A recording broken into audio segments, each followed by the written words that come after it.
আজকের লেকচারে আলোচনা করব রাইট ফর্ম অফ ভার্বস নিয়ে।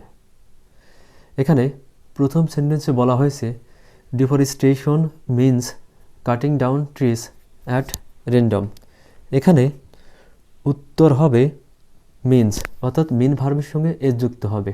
কেন মিন ভার্বের সঙ্গে এস যুক্ত হবে আর উত্তর কেন মিন্স হবে, চলো সেই আলোচনায় যাওয়া যাক। মিন্স উত্তর হওয়ার কারণ হলো সেন্টেন্সটি প্যাসিভ ইনডিফিনিট টেন্সে রয়েছে এবং সাবজেক্ট হিসেবে আনকাউন্টেবল নাউন ডেফরেস্টেশন ব্যবহৃত হয়েছে। আমরা জানি অল দ্য টাইম কোনো কিছু ঘটে বোঝালে সেই সেন্টেন্সকে প্রেজেন্ট ইনডিফিনিট টেন্সে লিখতে হয় এবং ডিফরেস্টেশন আনকাউন্টেবল নাউন সবসময় সিঙ্গুলার ভার্ব গ্রহণ করে। তাই এখানে উত্তর মিনের রূপান্তরিত ভার্ব অর্থাৎ মিন থেকে পরিবর্তিত হয়ে মিন্স লেখা হয়েছে।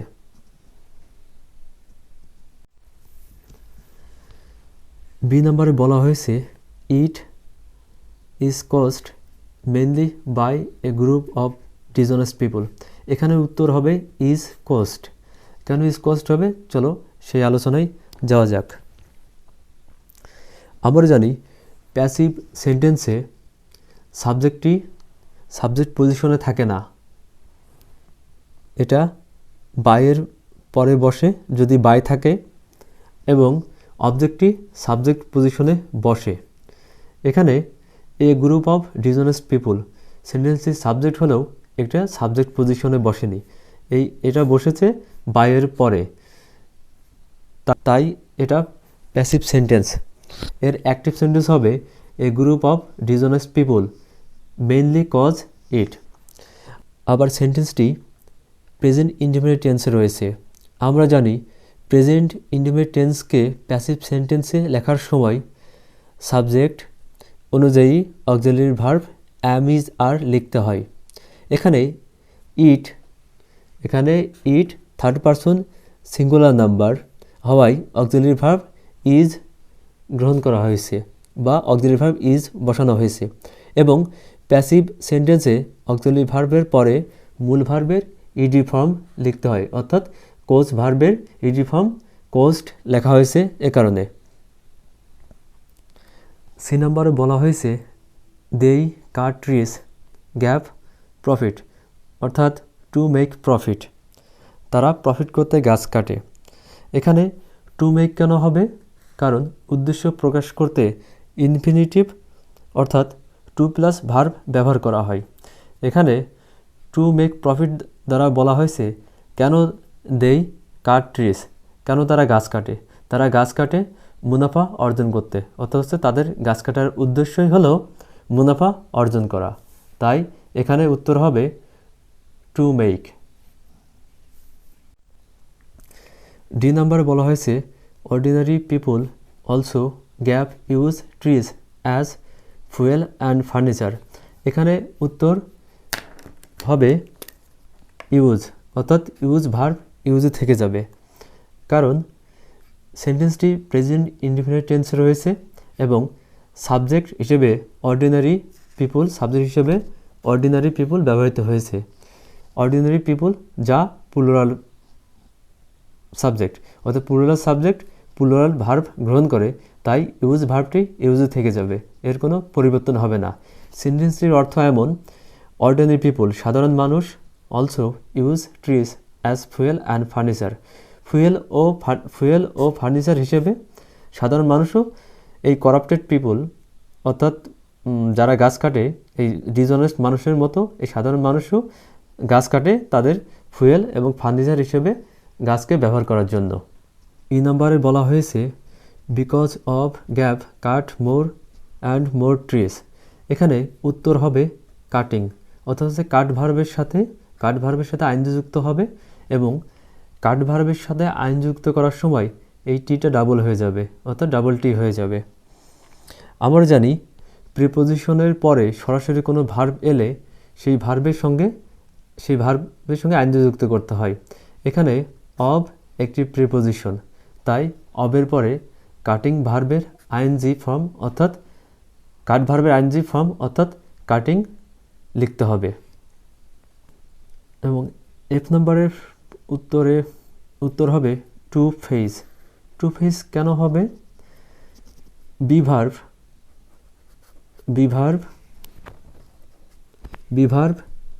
প্লাস গোয়িং প্লাস গ্যাপ, তারপরে মূল ভার্ব থাকলে সে বিভার্ব প্লাস গোয়িং টু এর পরে মূল ভার্ব বসে।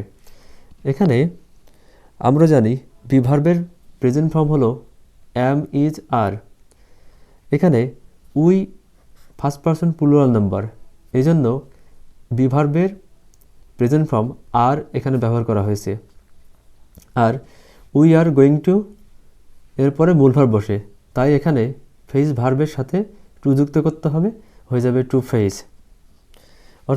অর্থটা এমন, because of cutting more and more trees, আরও গাছ কাটার কারণে we are going to face a great danger in the coming future. আসন্ন ভবিষ্যতে আমরা বিপদের সম্মুখীন হব এবং অধিক পরিমাণে গাছ কাটার কারণে।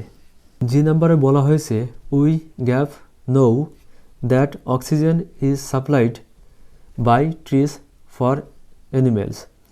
জি নাম্বারে উত্তর হবে নো, অর্থাৎ নো ভার্বের কোনো পরিবর্তন হবে না। নো ভার্বটি নো থেকে যাবে, কারণ সেন্টেন্সটি প্রেজেন্ট ইনডিফিনিট টেন্সে রয়েছে এবং সাবজেক্ট হিসেবে ব্যবহার করা হয়েছে উই। উই হলো ফার্স্ট পারসন প্লুরাল নাম্বার, এই জন্য ভার্বের সঙ্গে এস বা ইএস যুক্ত হবে না। এইচ নাম্বার উত্তর হবে ইজ সাপ্লাইড, কারণ সেন্টেন্সটি প্যাসিভ ফর্মে রয়েছে। এর অ্যাক্টিভ ফর্ম হলো trees supply oxygen for animal. I নাম্বারে বলা হয়েছে উইদাউট গ্যাপ টেক অক্সিজেন। উইদাউটের পরে সরাসরি কোনো ভার্ব এলে সেই ভার্বের সাথে আইএনজি যুক্ত করতে হয়, তাই উইদাউটের পরে উত্তর হবে টেকিং। টেক ভার্বের সাথে আইএনজি যুক্ত হয়ে টেকিং উত্তর হবে, অর্থাৎ উইদাউট টেকিং অক্সিজেন। যে নম্বরে বলা হয়েছে if trees gap cut down in this way, যে নম্বরের উত্তর হবে আর কাট। আর কাট কেন হবে? কারণ সেন্টেন্সটি হচ্ছে প্যাসিভ ফর্মে রয়েছে। এখানে অবজেক্ট ট্রি সাবজেক্টের জায়গায় বসেছে। সাবজেক্ট উল্লেখ না করে প্যাসিভ সেন্টেন্স লেখা সম্ভব হলে সাবজেক্ট উজ্জ্বল রাখা যায়। এ বাক্যে তাই সাবজেক্ট বাদ রাখা হয়েছে। এখানে গুরুত্ব দেওয়া হয়েছে গাছ কাটার বিষয়কে। কে গাছ কাটলো সেটা গুরুত্বপূর্ণ নয়। অর্থটা এমন হলো, if trees are cut down in this way, এভাবে যদি গাছ কাটা হয় তাহলে গ্যাপ the amount of carbon dioxide will increase in the atmosphere. K নম্বরে